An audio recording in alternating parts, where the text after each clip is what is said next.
Hi friends, welcome back to this channel. Or can I even call you friends? I don't know, it feels like I could. This video is gonna be a little sit down to talk about something that maybe changed my life. 30 days without added sugar.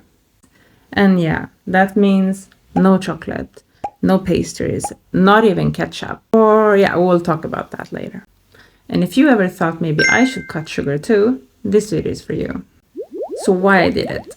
Let's start with the why. Besides just wanting to lose weight, there was a real health reason behind it. I'm not gonna dig into all this nerdy health talk in this video. I will link a video below with more scientific information about why we should cut sugar.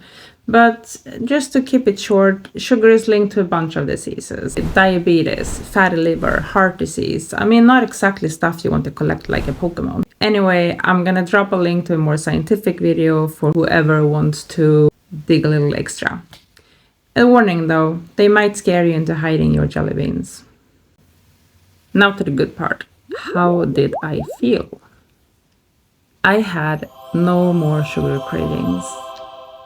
I wasn't eyeing the drawer with the candy like a criminal or, like a beast. I was fine. I even had cookies at home, but I didn't eat them. I mean, it was hard the first few days somehow because then you still have your craving and you have it easy access.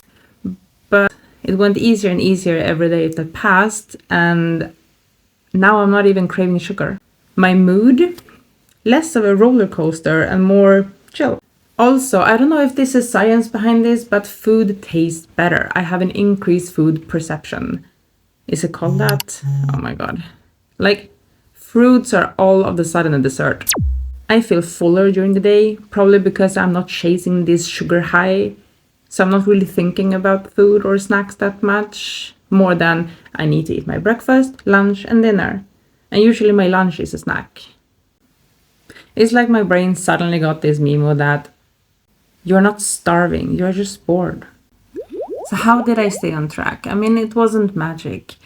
I didn't go super strict. There was just a few things that worked for me.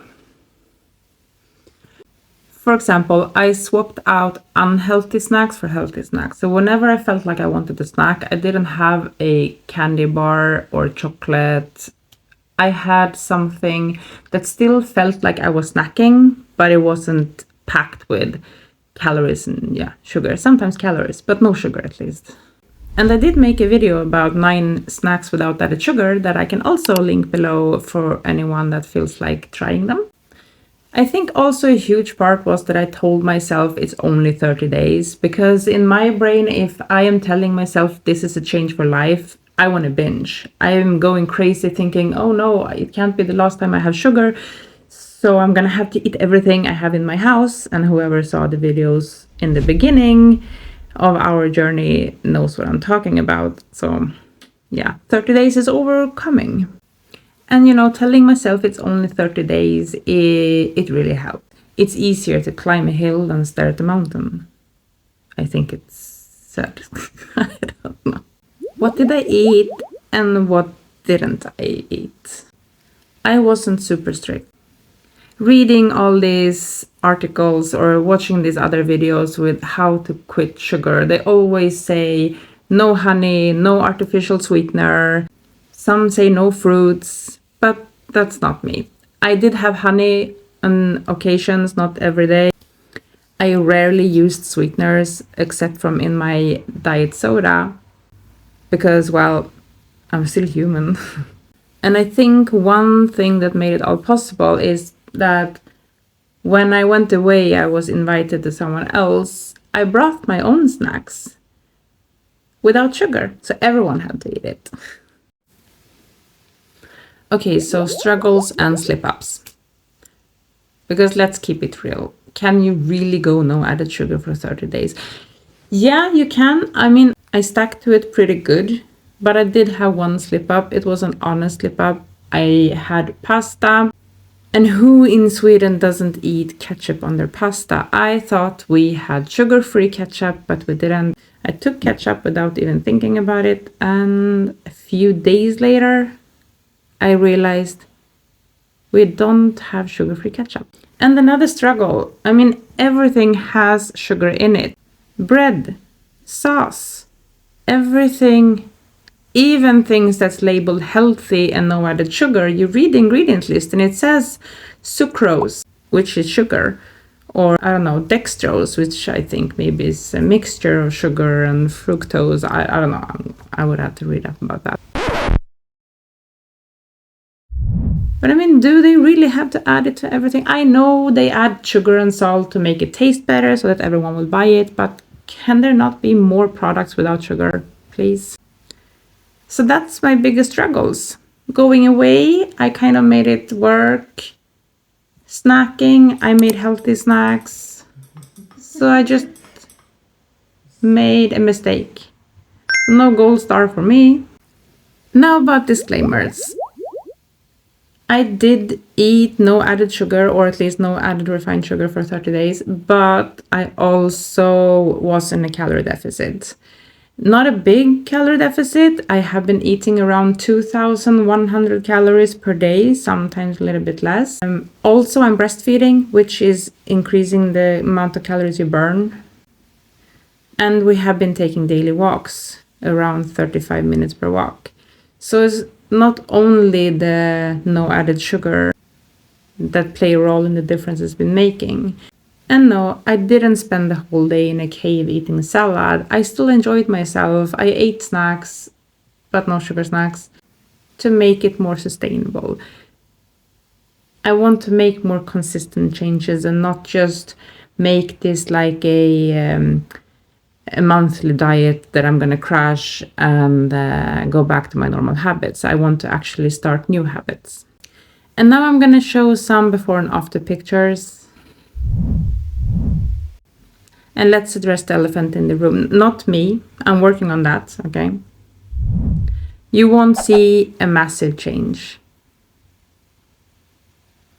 The transformation is not really visible yet, but I can feel it. There's maybe a tiny change, but I think it will get there sooner or later. I mean, it's not the movie montage, it's life. So it doesn't matter if this month is showing a big change on the photos, as long as I'm in the end of this, it's gonna live a healthy and happy life. And sometimes it's slow. How am I thinking for the future?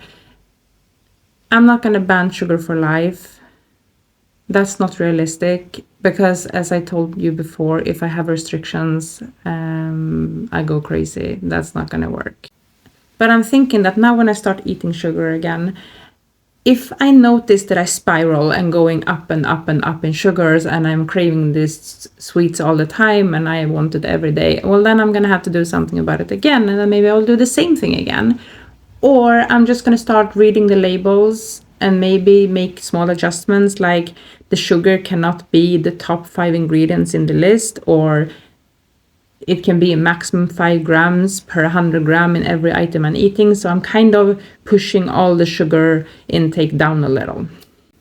I will see. But for now, no restrictions. I'm just gonna, eat what I feel like eating and count calories.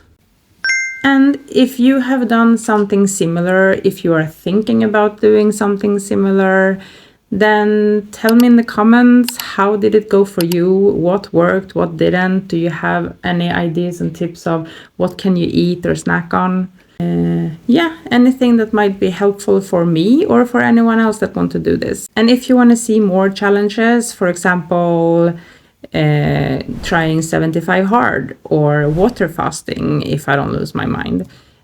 Carnivore, no, I'm not going to do carnivore, but maybe my husband. Well, then subscribe and we'll see what we are going to try next. And I have a few bonus tips for anyone that want to do this. I will list them here because they really help me to stay on track and not losing my mind. And maybe they would help you as well. 1, drink more water. It keeps you full, it keeps your mind away from snacking, and it's really helpful. 2, eat fruits. Fruits are healthy and legal. And they kind of taste like dessert. 3, be more thoughtful of what you're eating. Awareness is everything. I mean, read the labels, See what they contain. Maybe track calories. It helps. 4, eat high protein. Protein keeps you full. 5, remove sugar traps from the house. If it's out of sight, it's out of mind. What did I say? 4, 5? I don't know. Next one. Prep healthy snacks in advance so you have easy to grab and quickly enjoyable snacks. It makes it easier to not dig into the candy jar. And the last one that I haven't really been managing because we have a small baby, but sleep. If you sleep enough, you get more rested, less stressed, less hungry. Yeah, it's helping everyone in the end. So that's it. Like, subscribe, tell your friends, I don't know. And we'll see you next week. Bye.